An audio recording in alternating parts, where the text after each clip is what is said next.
No filter, you guys. This stunning Itanelli wig is custom made to perfection. The woman you just saw in that video recently killed 2 young girls and their mother while they were walking down the street in New York City after crashing into them with her car. This is Miriam Yerimi. And since August of 2023, Miriam had racked up 20 speed camera tickets and 5 red light camera tickets in New York City. And actually, at the time of this crash, Miriam's driver's license had already been suspended, so she wasn't supposed to be driving. Now, Miriam herself, the driver of the vehicle, actually won $2 million in the past after she had filed a sexual abuse lawsuit against the NYPD. And in October of 2024, the NYPD actually showed up at her home to do a psych evaluation. And in January of this year, she threatened to sue them again for $5 million. It's unknown exactly what caused the crash at this point, but last Saturday, Miriam plowed into that Uber driver, and like I said, this was a huge crash, and she ended up plowing through a group of individuals, including a family that was on its way home from the synagogue. So the crash actually killed a 35-year-old mother named Natasha Sada, and her 2 daughters, Diana and Deborah, who were 5 and 7 years old. Absolutely tragic. And sadly, Philip, Natasha's 4-year-old son, was gravely injured in the crash as well. In total, there were 9 people injured in this. And Miriam definitely should not have been on the road after all those violations and having had a suspended license at the time of the crash. This story is just absolutely unbelievable, and it always seems like it's other people on the road that you have to watch out for, especially when you've got people like Miriam behind the wheel. She claims to have seen a bunch of dead bodies, dead children, in a Maseca truck. Whoa, what the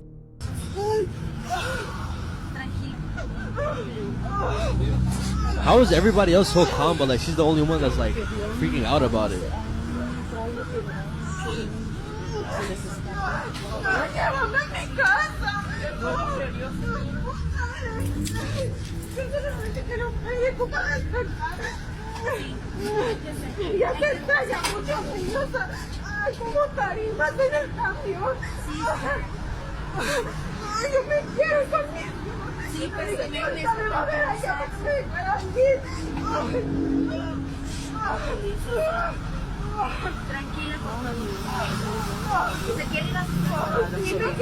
Primero necesita tranquilizarse, porque si llega hacia su casa, los va a asustar. Cuida a tus niños.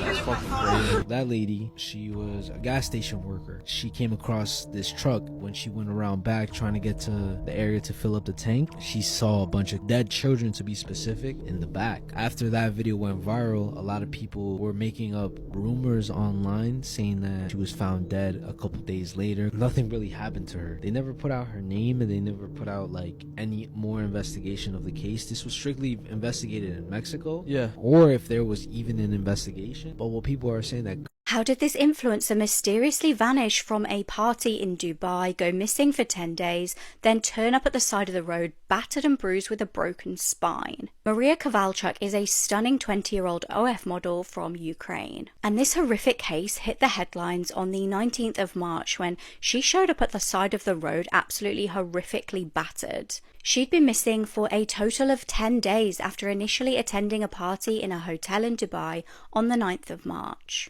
Now, it's not 100% confirmed what kind of party this is, and a lot of this is hearsay and speculation. Many are wondering whether this was something called a porta potty party. Now, it sounds absolutely horrific to me, but it seems to be a gathering where men urinate and defecate onto a female and pay them a lot of money. Again, this is not 100% confirmed, but this is just kind of the word that is spreading on social media right now. Some girls in Dubai have claimed that they've known these parties to involve some kind of beating of some sort. Now, no matter what kind of party this was that Maria attended, I think we can all agree that absolutely nothing warrants being left at the side of the road completely battered, bruised, with broken limbs. She had a broken spine and multiple broken limbs, and officials in Dubai were very quick, kind of suspiciously quick, to come out and declare that this was all an accident. They said she must have wandered into a construction area and had a fall from height. Everyone obviously felt that this was extremely unlikely, and also nobody knew how these Dubai officials seemed to know this so quickly. Maria was rushed to hospital and required 4 life-saving surgeries. She was in a coma but has now come out of this but is unable to speak. She'd reportedly previously told her mum that she was staying with 2 men who, quote, introduced themselves as representatives of the modelling business, end quote. Immediately after her attending the party, she just completely went off the radar and was uncontactable. She was found at the side of the road with no documents, no ID, no nothing. Now this is incredibly disturbing, and apparently a trafficking case has been opened, and I'm sure more information will come out as we hear more about this. I'm really hoping that the truth comes out about what on earth happened here.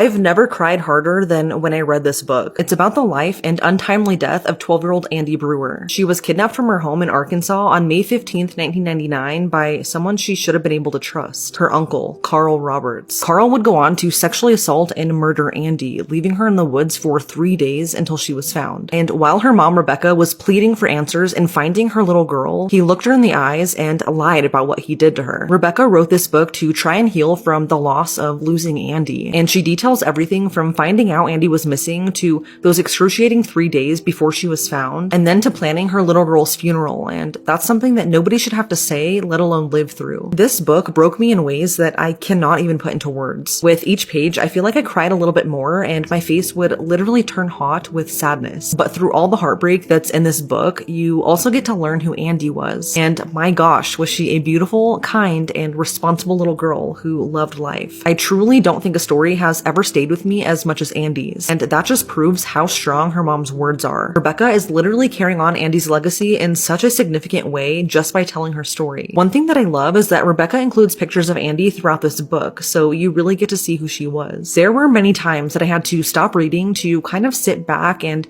really realize the gravity of what happened to Andy. Rebecca included Carl's written confession of what he did to her, and I'm not going to lie, it's one of the most horrific things that I've ever read. Absolutely nobody should have to go through what Andy did, and the fact that she was just a little girl, it's so heartbreaking. This book embodies grief and what it means to lose someone who is your entire world, the person who made you a mom. It proves that grief is not linear, and it affects people differently, and it affects more people than you probably realize. And although this book is incredibly sad, Rebecca shares how she's moved forward with her life and how Andy is always at the center of whatever decision she makes. And let me tell you, Rebecca has gone on to do such amazing advocacy work for other families who have gone through the same thing as her. She is the definition of turning your pain into purpose. Rebecca is truly so kind, and I've only ever gotten to talk to her over email, but she deserves everything good this world has to offer. One thing that Rebecca made very clear in this book is that Andy is more than just what happened to her, and the entire world should know who she is. So please, if you can, go read this book and support Andy's mom. It would mean the world to me and to her if everyone could learn about Andy. She was a beautiful little girl who should still be here today.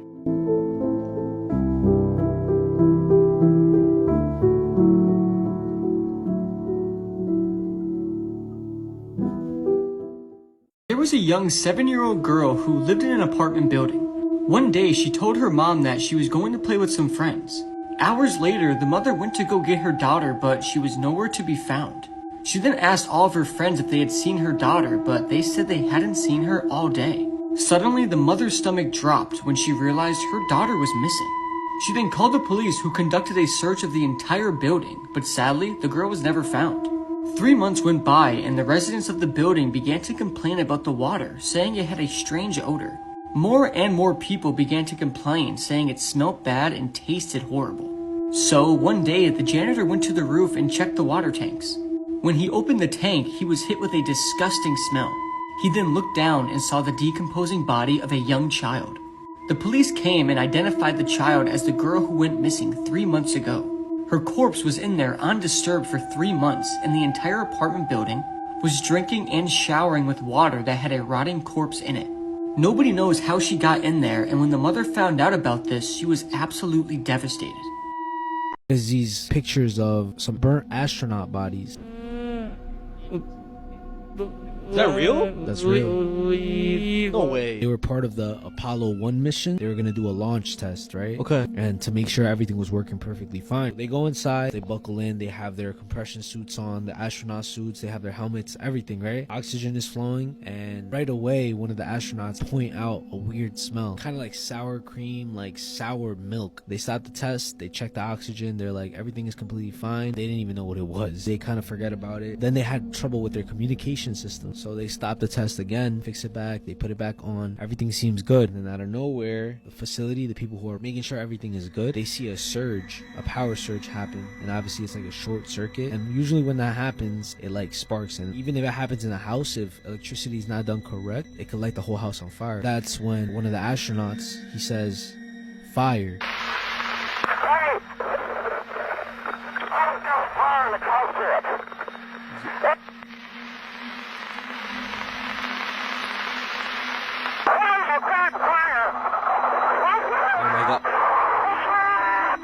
What the? And since oxygen was running, it ignited right away. And they didn't die because of the fire. They died because of all the smoke that the fire was producing, and they couldn't breathe. A thing too that to me was a little fucked up as well. I am the firstborn son of Chester Bennington, and over the last 6 years I've gone from a firm supporter of his suicide to someone who's absolutely convinced that he did not take his own life. So Chester Bennington, the lead singer of the band Linkin Park, died on July 20th, 2017. And according to all official reports, he ended his own life. Ever since I first made a video about Chester Bennington's death, I've had thousands of people commenting that he didn't take his own life. And I've seen a lot of people talking about the fact that he was possibly working on a sex trafficking documentary. But I've never been able to find any concrete evidence to point that that was the case. However, on May 18th, 2017, about 2 months before Chester Bennington died, Chris Cornell was found dead in his hotel room. Chris Cornell being the lead singer of the band Soundgarden, who was a very close friend of Chester Bennington's. But here's where it gets a little interesting. Apparently there were injuries on the back of Chris Cornell's head that were discovered by paramedics, but injuries that were not written down on the official autopsy report. And even Chris Cornell's own widow doesn't believe he took his own life. This quote was taken from a Billboard article published in 2018. They say Vicky Cornell has been adamant that she didn't believe her husband would take his life. She also says you can clearly see a gash or at least a visible big bald spot in pictures and video footage, referring to the state that they found Chris Cornell's body in. And with Chester's own son coming out and saying he believes his dad was murdered, I'm excited to see what information he's going to unveil. People have been speculating for years on the deaths of Chris Cornell and Chester Bennington, and there's a very, very large group of individuals who believe that they were murdered. And admittedly, there are some things about both stories that don't necessarily make sense at face value. But like I said, I'm really interested to hear if Chester Bennington's son has any new information to unveil, because it definitely, no matter what, would help us all, I think, understand what happened here just a little bit better. A woman in America has been arrested for having a miscarriage, and we are actually living in The Handmaid's Tale. Just weeks ago in Georgia, a 24-year-old woman was found bleeding and unconscious. Rather than there being immediate concern about the woman's health and well-being, police decided to arrest her. The woman was Selena Chandler Scott, and she had suffered a miscarriage. A witness had reportedly seen her placing a fetus in a bag and then putting it in a bin, which, may I add, is very, very normal in the US and the UK. Although this obviously may be quite triggering and controversial, in the US and the UK, there's no actual legal guidance of how to dispose of a fetus after a miscarriage. In fact, quote, doctors often tell women to simply miscarry at home. No one is taught how to handle fetal remains, end quote. Women who go ahead with abortions in the UK or suffer a miscarriage at home honestly just usually flush the fetus down the toilet. I know that might be really horrific to hear if you do not know that. I worked in a hospital for a little while, and I actually remember being completely shocked by that information. Like, the trauma that these women must go through is horrific. So the police charged this woman with 1 count of concealing the death of another person and 1 count of throwing away or abandonment of a dead body. The fetus was examined while the woman was held in custody and was determined to not have been a full-term baby and not born alive. Therefore, no crime had been committed and the charges were dropped, as they should be. But this is not the first case of its kind. In 2023, a woman from Ohio called Brittany Watts was charged with the abuse of a corpse after similarly just having a miscarriage. A grand jury thankfully ended up declining to move forward with the case. Many people are absolutely outraged with the way that particularly the US seems to just be completely disregarding women's rights. Many, including me, believe police and prosecutors should not be weighing in on how women respond to their own miscarriages. In a shocking and tragic turn of events in Brazil, a 45-year-old man met an untimely death when a cow crashed through the roof of his home, crushing him as he lay peacefully in bed. The incident unfolded when the cow wandered onto the roof after climbing a steep hillside behind the house. The structure, never designed to bear the weight of a fully grown cow, gave away when the unexpected burden happened. In a horrifying instant, the ceiling collapsed and the 1,300-pound animal plummeted directly onto the man, pinning him beneath its massive frame. The man's wife, who had been lying beside him, narrowly escaped injury. Shaken but unharmed, she witnessed the nightmarish scene unfold. Her husband trapped and gasping for breath as the cow thrashed in confusion. Neighbors rushed to help and emergency services were called, but it was way too late. The man succumbed to his injuries shortly after the incident. Could you imagine just peacefully sleeping in your bed one night and then a cow randomly falls through your roof, killing you? I cover a lot of crazy things, but this is definitely one of the craziest I've ever covered.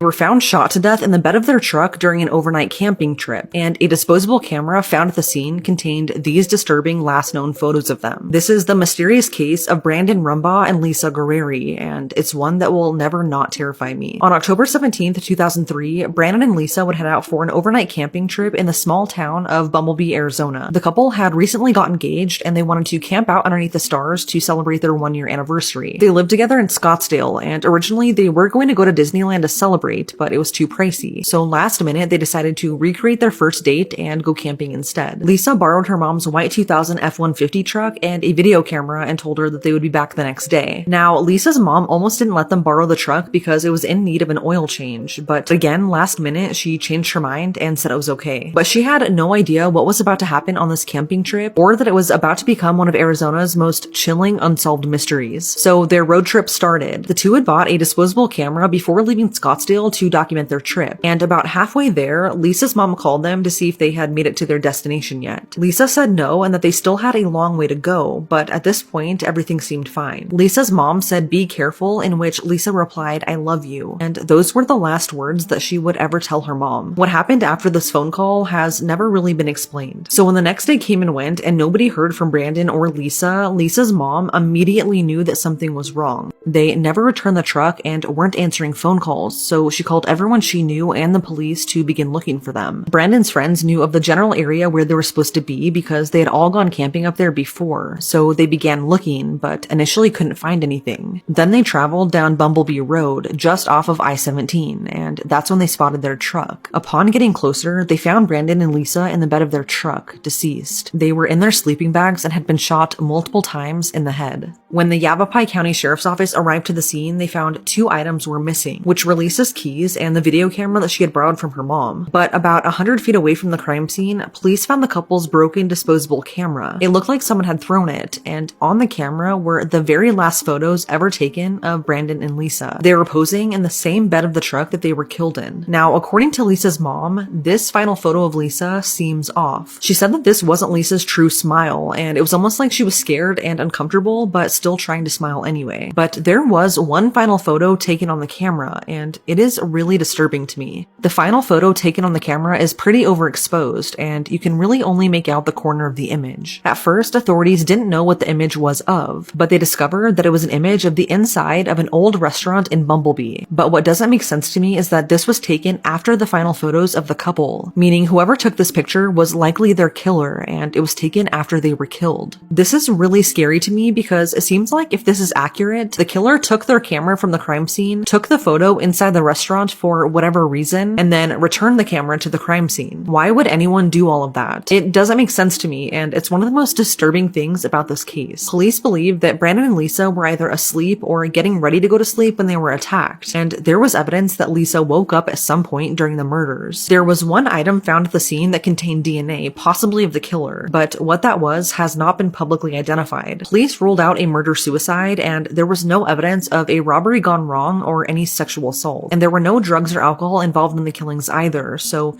it's left many wondering what truly happened to them and why. This seems incredibly random, and it's terrifying. The area where they went camping, just off of Bumblebee Road, is pretty popular now, but it wasn't back then. Their campsite was extremely desolate and in a pretty remote part of the desert near the Bradshaw Mountains. You would think that you would feel safe out there completely alone, but someone was lurking out there waiting for them. And it makes me wonder if this was a wrong place, wrong time type of situation. Maybe they saw something something that they weren't supposed to see out there. It's really similar to the movie Wolf Creek, which is loosely based on the true story of Ivan Milat, who killed 7 people randomly as they backpacked through the remote wilderness. As much as they investigated, police never found who killed Brandon and Lisa. But one thing did come up early in the investigation that stood out to me. Just the night before they left on their trip, Brandon may have had an argument with an unknown man in the doorway of their apartment. It was around 10 p.m., and although the man has never been identified, he was reportedly in his 40s, tall and husky, and he was wearing a white t-shirt and blue jeans. It's not known what they were arguing about or if they even knew each other. And just a month after the murders, police announced that they were looking for information about or from this person, but they never said if he was considered a suspect or not. Brandon and Lisa had no enemies. Since this was seemingly so random, many people have questioned if serial killer Israel Keyes could have been responsible. Israel Keyes murdered 11 people, but is suspected to have killed many more. He started in 1998 and never really had an MO. He targeted random people who just so happened to cross his path, and he would often strike in parks and campgrounds. He was active during the time that Brandon and Lisa were murdered, and one of the scariest things about Israel is that he would plant kill kits around the US that contained murder weapons, so he was truly random about who he killed. He didn't have a specific profile, but this is just a theory and has never been officially connected. Although their case is still open, it remains unsolved 21 years later, and whoever killed Brandon and Lisa is still out there.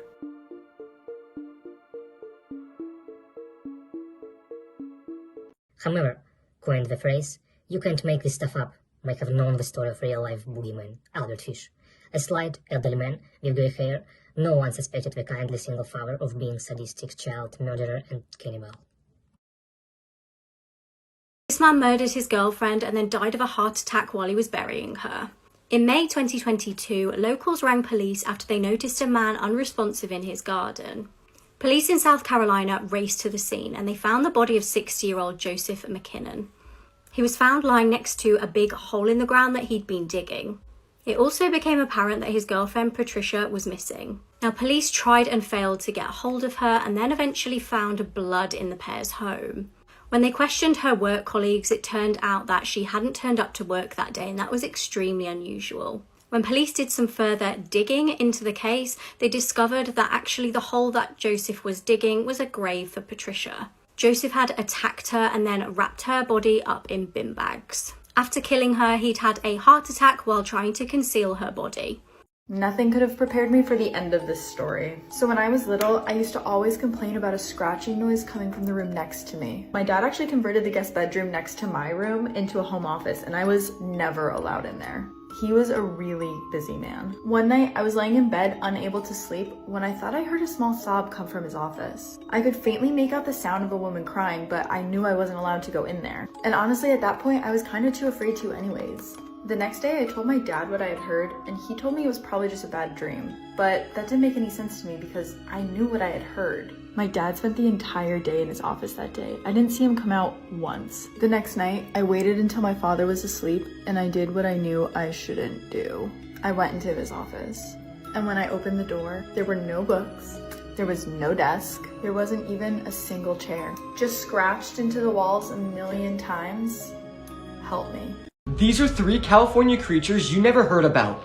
Up first is the Dark Watchers, and they're usually sighted in the mountains of California, and are described as tall, featureless dark silhouettes, often wearing brimmed hats and having walking sticks. If you ever see a Dark Watcher, whatever you do, never approach it, because if you do, you will completely vanish forever. Next is Tahoe Tessie, who is a water creature and is living in Lake Tahoe. It's been described as having smooth skin, and is apparently so big it's the size of a bus. So next time you go to Lake Tahoe, you better look around for Tahoe Tessie. Finally is the Lone Pine Devil. This is also a creature who is often sighted in the mountains of California, and it's described as a large creature with both bird and reptile qualities. They have razor-sharp claws and venomous fangs. So what creature do you think the creepiest is? In my opinion, it has to be the Dark Watchers just because of how creepy and weird they sound. But either way, let me know which one is the scariest to you. Whatever you do, do not look into her eyes.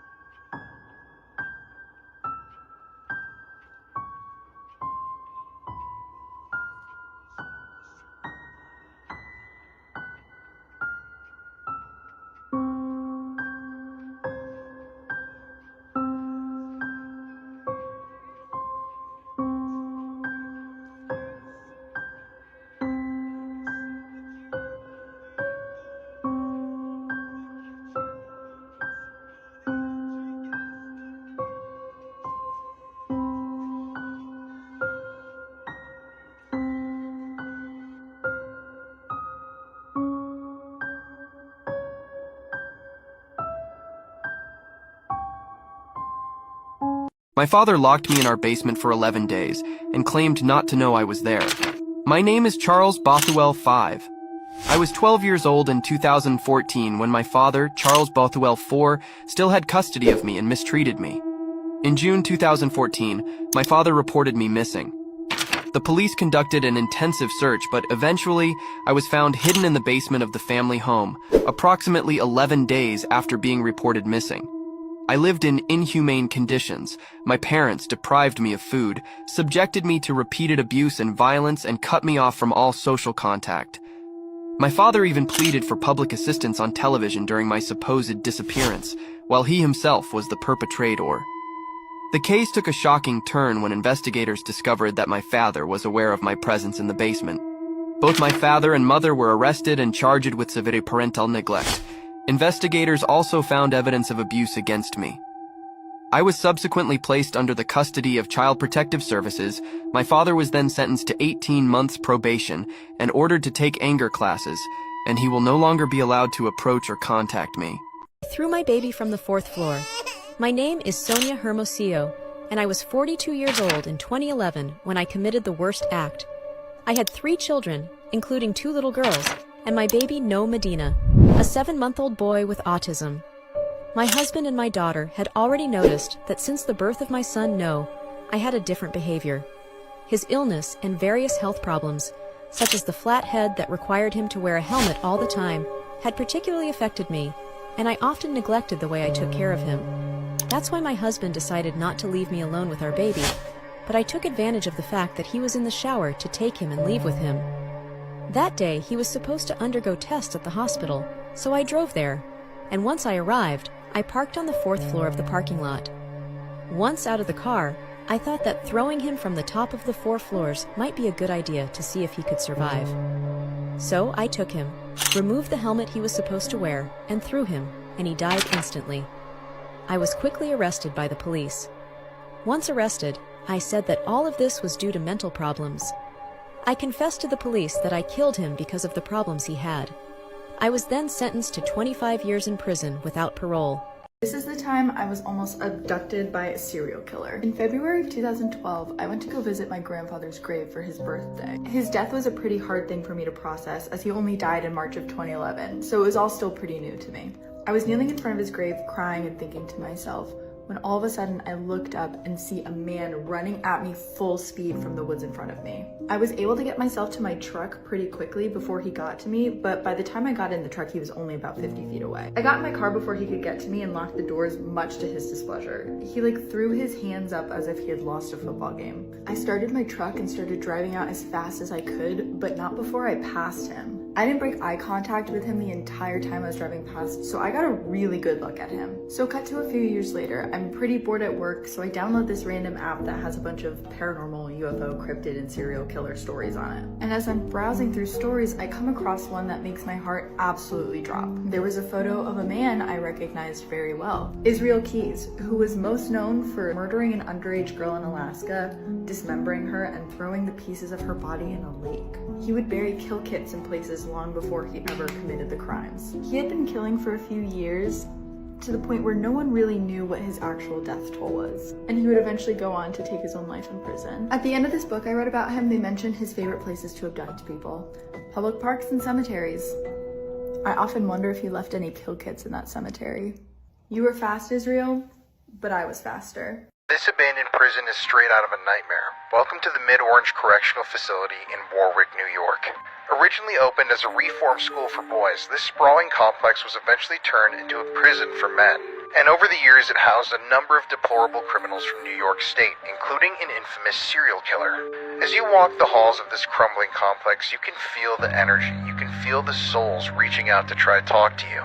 One of the more infamous spirits that haunts this property is that of a teenager named Jimmy.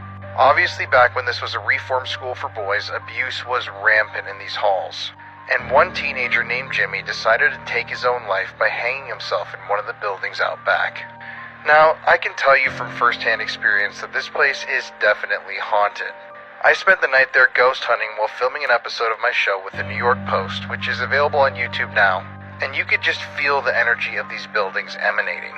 I mean, there were a number of crazy historical things that happened here in these buildings, including a riot, and obviously tons of people lost their lives here over the years. I mean, the Mid-Orange Correctional Facility was known as one of the most violent prisons in the state of New York. And every single part of this complex is haunted, including this eerie church that was left abandoned after the building was closed. When this building sat empty for years, rituals were performed by people that broke in here, and the dark energy from these rituals still remains. If you want to see the full video that I filmed here, just head to the New York Post's YouTube channel, and for more spooky content, follow me on YouTube at The Paranormal Files. This baby was kidnapped, and then the parents received the wrong baby back. In April 1964, Dora Fronzak gave birth to baby Paul. Although this should have been one of the happiest days of her life, it soon escalated into a nightmare. Paul was kidnapped. A woman posed as a nurse, and using her fake profession, she managed to steal Paul from the Chicago hospital. Word spread that the baby was missing, and 600 homes were frantically searched. Paul's parents made devastating pleas for his return. Now, police only had Paul's ear shape and blood type to go off. However, they did soon find an abandoned child in New Jersey. When Dora saw him, she was incredibly relieved. She had baby Paul back, and that would be the last of it for 10 years. One Christmas, when he was hunting for presents, 10-year-old Paul discovered a memory box, and inside this box were news clippings from his kidnapping. When he confronted his mum about this, she shut the conversation down, but it stayed in the back of his mind. Paul started to have doubts about his true history. In 2012, he did a DNA test, and the results shocked everyone. Paul was not the Paul who'd been kidnapped. He wasn't biologically related to either of his parents.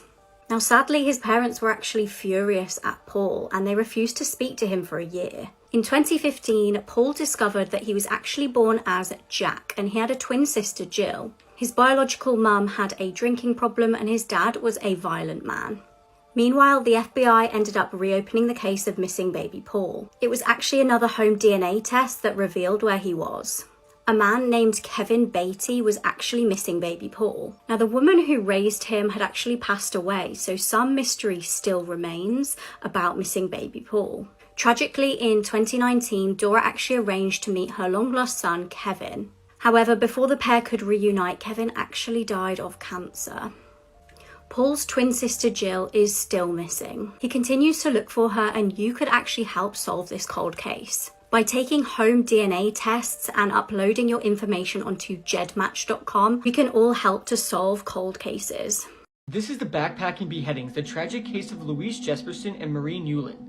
Before Louise Jesperson and Marie Newlin embarked on their journey to Morocco, Louise posted on Facebook letting her friends know she would be making a trip to Morocco and was asking anyone out there if they knew about Mount Tubkul, and the theory is this post put the attackers on high alert, and apparently how the girls would become targets of the attackers. Nobody knows how true this is, but it's the leading theory. But the girls continued on their journey, and eventually as night fell, they set up camp to rest. During their hike, it's believed the attackers were stalking their victims, waiting for them to stop, waiting for them to get further away from civilization, and once this happened, the attacks ensued. The attack was brutal, and both Louise and Maureen were brutally beheaded, and some reports even claim the girls were sexually assaulted. The murder of Louise Jesperson was recorded and posted online. It's believed Marie Newlin was murdered first, but there's no video of that, though people online claim it's out there. The video starts with Louise Jesperson lying on her stomach, and she's wearing a t-shirt and underwear. And almost immediately, the terrorist attempts to behead her. But he starts from the back of the neck, and that usually isn't the way to do it. Right when he cuts, Louise says ow and begins to scream, and apparently in her native language she was begging for her mother. Once the man beheading her realizes it's hard to behead someone from behind, he then turns her over, and one of the people he was with stomps on her face to hold her down, and he then starts beheading her from the neck. And at this point, there's a lot of blood and a lot of screaming and gurgling. He then begins hacking at her neck to complete the beheading, and once he's beheaded Louise Jesperson, he picks up her head and takes it to her tent and places it inside, and the video concludes. It's a quick video, but it's extremely bloody, extremely horrible, and extremely sad. It's definitely one of the worst beheadings I ever covered, mainly because these girls were very young, very naive, and didn't deserve what happened to them at all. One of the girls even posted how the world is safe and that we shouldn't judge people, and it's super sad that they paid the price of this with their life. Please don't go looking for this video because it will stick with you forever and it's really not worth it. Rest in peace to Louise Jesperson and Marie Newlin. This is one of the most dangerous men in Canadian history, Shane Pattinson. And while he doesn't really look it on the outside, he really is a dangerous and twisted man. So in 2012, Shane was sentenced to 5 years in prison because he had collected over 4,500 CP images depicting the extreme essay of young girls under the age of 5. 4,500 images. So he served most of his prison sentence and he was released in 2015 and was immediately sent to a halfway house with the Salvation Army. But just shortly after getting out of prison, when he went to the halfway house, investigators performed a routine check-in on him, and what they found was extremely shocking. When investigators checked in on Shane, they walked into the room, they found him naked from the waist down. He had 3 devices open, each of them displaying CP images, and he was actively toying with himself at the time that they walked in to these images. When these investigators performed searches on what Shane had in his room, they discovered that in the short time he was out from prison, he had already accrued thousands of additional CP images and was actively sharing them with other users across the internet. This means that he served his first sentence for CP possession. He got out and almost immediately went back to collecting it and obsessing over it. And like I said before, this guy had thousands of victims across the planet, and he was working his way into the dark web to connect with other pedophiles across the world. Now, Shane has a pretty disturbing life story. When he was only 3 years old, he allegedly played mommy and daddy with a 4-year-old cousin of his, a game which turned graphic, if you know what I mean. He then stated that his great-grandfather sexually abused him for years until he hit puberty. And he said that he first started viewing CP images when he was only 14 years old. He also stated that when he was just 14 years old, he essayed an 8-year-old friend of his sister's. He also told interviewers that he was intensely aroused by smelling women's undergarments and by sniffing dirty, soiled diapers. So he was eventually sentenced to 7 years in prison, but with his time served, he was actually only given 5.5 years, and this happened back in 2018, which means, if it all worked out in his favor, this year Shane Pattinson will be released from prison. And after reading this dude's story and learning about what he does, I do not think that he's going to be able to live in a normal society. I don't know how or why he's being released so quickly, but I'm just really afraid for what's going to happen when he's out next. What? Nothing there, mate. Nothing there. What? There's nothing there. This is the 10 days of horror that shocked Pennsylvania. On the 5th of July 2017, Jimmy Patrick left his house. He was a student living with his grandparents, and he was going to Cosmo DiNardo's house to buy marijuana. Cosmo had a history of schizophrenia and had been sectioned the year prior. He was known to police and had been arrested for possessing a gun. Now, this was illegal due to his mental health issues. Jimmy got to Cosmo's house, which was in a remote location. As he got out of the car, Cosmo shot him. He then dug a hole and buried him. The following day, when Jimmy never came home, his granddad reported him missing. Meanwhile, Cosmo was planning other drug deals. He agreed to meet with another student, 19-year-old Dean Finocchiaro. Before picking up Dean, he picked up his cousin, Sean Kratz. Now, Sean was also known to police, and he had many arrests due to theft and robbery. The pair decided to rob Dean instead of selling him substances. Again, Dean was shot and killed at the farmland. They wrapped him in tarp and put him in a metal tank. The same day, Cosmo met Thomas Mio and Mark Sturgis while his cousin stayed at the property. When they got back, Cosmo shot Thomas as he got out of the truck and he fell to the ground. Mark tried to sprint away, but Cosmo shot him and killed him. Cosmo then ran over Thomas with his truck, crushing him to death. He put the 2 bodies in the metal tank and poured petrol over them and set them alight. That evening and the following day, more of the parents reported their sons missing. Cosmo then contacted somebody in order to sell them Thomas's car. Meanwhile, however, police were tracking the cars of the missing boys. They found Thomas's car at Cosmo's family home. Cosmo was questioned but lied his way out of this. On day 6 of the investigation, police tracked one of the missing boys' phones to Cosmo's family home. Cosmo was arrested on firearms charges and his bail was set to $1 million. His dad actually paid 10% of this in cash and Cosmo was free. Police then managed to rearrest Cosmo because of the fact that he tried to sell a missing boy's car. Shortly after, police discovered the bodies of 3 of the boys on the property. Cosmo confessed to police and then told them where to find Jimmy's body. He got 4 consecutive life sentences, and his cousin Sean got life in prison plus 18 to 36 years. On March 17th in Pensacola, Florida, bridge worker Mason Ponder came across an unusually heavy suitcase. He had no idea that it contained the body of Gannon. Here's his testimony in court. I was the first one to unzip it, and before we opened it, as soon as we unzipped it, we immediately noticed the smell. That's what hit us first. I remember looking up at Matt, who's quite a bit taller than me, and I said, Matt, I think there's something dead in here. And unfortunately, we do come across, sometimes somebody will throw out a litter of puppies or something in a bag, and that's not uncommon. And it smelled, but it was so strong, it was different that day. So I didn't initially open it, and we kind of thought about what we were going to do first. When we finally went ahead and unzipped the rest of it, the smell was so overpowering. We kind of took a step back, and the first thing I remember seeing was just 2 little feet, and that had little football socks on them. The best I remember, I remember there being little socks on them. And before anything else happened, we couldn't really make out what it was. Matt dumped the suitcase over, and of course we initially immediately knew it was a body. But after looking at it, it was we couldn't tell male or female, boy or girl. We didn't know. A lot of black hair. Gannon's autopsy revealed blunt force trauma to the head, a gunshot wound to his jaw, and 12 separate stab wounds. This 11-year-old boy had suffered horrifically at the hands of his evil stepmother.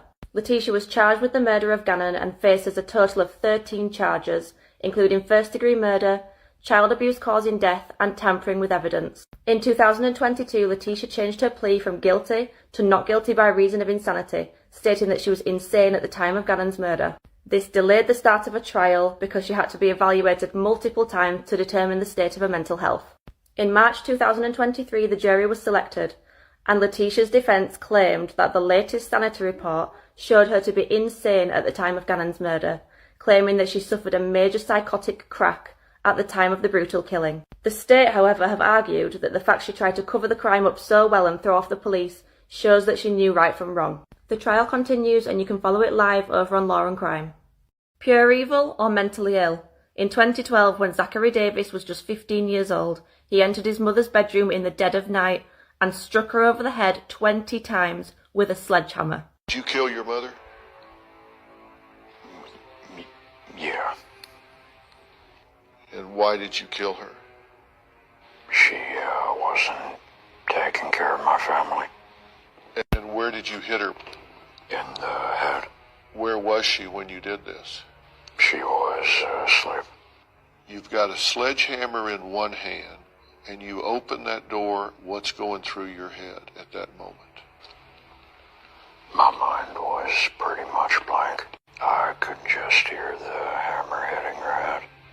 And what did it sound like? There was this wet thumping sound. Zachary was a very quiet child. He lived with his parents and his older brother Josh, but when he was just 9 years old, his dad died from Lou Gehrig's disease, and it sent Zachary into a downward spiral. He was seen by a psychiatrist and diagnosed with schizophrenia and depressive disorder, and he started therapy. During therapy, Zachary went through the first 2 phases common in the bereavement process, numbness and depression, but he never made it to the third, recovery. His mother Melanie pulled him out of therapy after just 4 sessions and moved the family to Tennessee, thinking that they were starting a new life. Melanie worked as a paralegal and tried her best to provide a life for her 2 boys, but Zachary was becoming more and more withdrawn. By the time Zachary was 15, he was a complete outcast at school. He often spoke in whispers and wore the same hoodie every day, pulled up around his face. He had an app on his phone about serial killers and another listed torture devices. Zachary showed absolutely no signs of violence outwardly, but beneath the surface, something awful was bubbling. August 10th, 2012 was like any other day. Zachary, his brother and his mum went to watch a movie, and then when they got home, Melanie went up to bed. Once Zachary was sure that his mum was asleep and after his brother had also gone to bed, he grabbed a sledgehammer from the basement, went into his mother's room and started hitting her over the head, again and again, 20 times in total. Melanie actually woke up after the first blow and started gasping for air. She then started to experience seizures while her son hit her over the head again and again until he was sure she was dead. He then went to the family's game room where he doused it in petrol and whiskey and set it on fire, intending to kill his brother Josh. The only problem was that he'd shut the door to the game room and the fire didn't spread as quickly as he'd hoped. Josh escaped and went to a neighbour's house. Zachary was found 10 miles from home and on his arrest he said, "I didn't feel anything when I killed her." Zachary's trial for the murder of his mother began, and when he was asked if he could go back in time, would he do it again, he smirked and said, "Yes, and I'd kill Josh with the sledgehammer too." Zachary showed absolutely zero remorse in the courtroom, but his defence argued that he'd been hearing his father's voice and had been told to kill his mother. His grandma also testified that he hadn't got the help that he needed as he was mentally ill, and he's not a monster, he's a child that made a terrible mistake. But after hearing from Zachary himself, the jury weren't so compassionate. He laughed when he described how heavy the murder weapon was and took joy in describing the sound it made when it hit his mother's head. He was asked why he'd hit her so many times, and his response was, "I wanted to make sure she was dead." The jury deliberated for just 3 hours before reaching a guilty verdict. Zachary was sentenced to life with a minimum of 51 years, meaning he'll be in his mid-60s when he's eligible for parole. Imagine getting married only to be decapitated by your husband 3 months later. 21-year-old couple Jared and Angie got married in October 2022. Around 4 p.m. on the 11th of January, police were called to their home in Texas. Police made a grim discovery in the pair's bathroom after finding, quote, what appeared to be the head of the victim to be in the shower, end quote. Angie's body was discovered on the floor near the bed in a pool of blood with multiple stab wounds to her back. It was actually Jared's poor parents that initially made this discovery after entering the home. They then obviously alerted police to what they found. Jared was arrested and has confessed to killing his wife with a kitchen knife. Jared was actually captured on CCTV, casually stealing a bottle of beer from Angie's workplace just minutes after it's believed that he killed her. Angie's friends have reported to police that the couple's relationship was toxic and Jared was very controlling. Jared's bond is currently set at $500,000.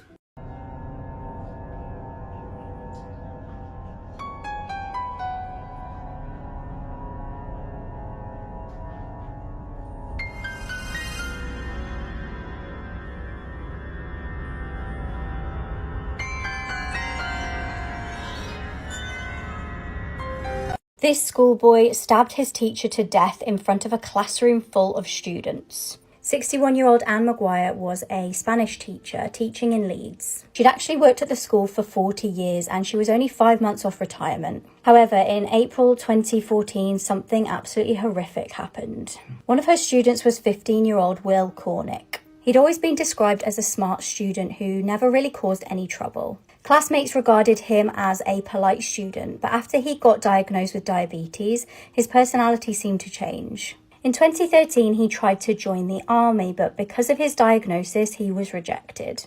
Being in the army had been his dream, so this was really upsetting for him. After failing to complete his Spanish homework, he was given detention by Anne. He also expressed a wish to her that he wanted to drop Spanish, but she wouldn't let him, which only angered him more. He began to develop a deep-rooted grudge against Anne. Shockingly, he reportedly messaged his friends on Facebook asking if one of them would kill her for him for £10. During one school day, halfway through his Spanish class, Will decided to get up and attack Anne with a knife. The classmates watched on in horror as he chased her out of the classroom. When there, another teacher heard her screams and tried to shield Anne from any more blows from him. Will then allegedly returned to his class and told his classmates how it was a shame that he hadn't killed her. However, Anne did actually pass away from her injuries. Will later admitted that he did plan also to kill 2 other teachers. One of them was actually pregnant at the time. He's been sentenced to life in prison with a minimum of 20 years. This is one of the most horrific cases I've heard recently, so please be warned before watching. 29-year-old Taylor Parker has just been sentenced to death for a crime so horrendous that I can't believe a human is capable of this. Regan Simmons Hancock and Taylor had met online. Their online friendship soon blossomed into a real-life connection. It was 2022 and Regan was married with a young daughter. She was also 8 months pregnant at this time. Taylor was also pregnant, or so it would seem to the outside world. She was posting pregnancy pictures on social media and even hosted a gender reveal party. Little did her loved ones know that she was actually staging the entire thing. Regan and Taylor were really good friends around this time and they were bonding over their pregnancies. Regan even shared a Facebook status thanking Taylor for bringing her round a gift and Starbucks. This was the day before she would be murdered by Taylor. On Taylor's supposed due date, she made her way round to Regan's house in Texas. Shortly after, Regan's mum made a horrifying discovery. Her daughter was face down on the floor, deceased, with blood everywhere. Her mum rang the emergency services and they raced to the scene. It became apparent that her baby had been, and again a massive trigger warning here, ripped out of her stomach, and Regan had been stabbed over 100 times. Meanwhile, Taylor was pulled over for speeding and driving erratically. She'd actually put the baby in her lap with the umbilical cord coming out of her trousers to make it seem like she'd just given birth. When the pair were taken to hospital, the horrors of what actually happened became apparent. The newborn baby tragically passed away and Taylor was arrested. She was sentenced to death, but her defense lawyer said that her loved ones should have done more to protect her earlier on when she was pretending to be pregnant.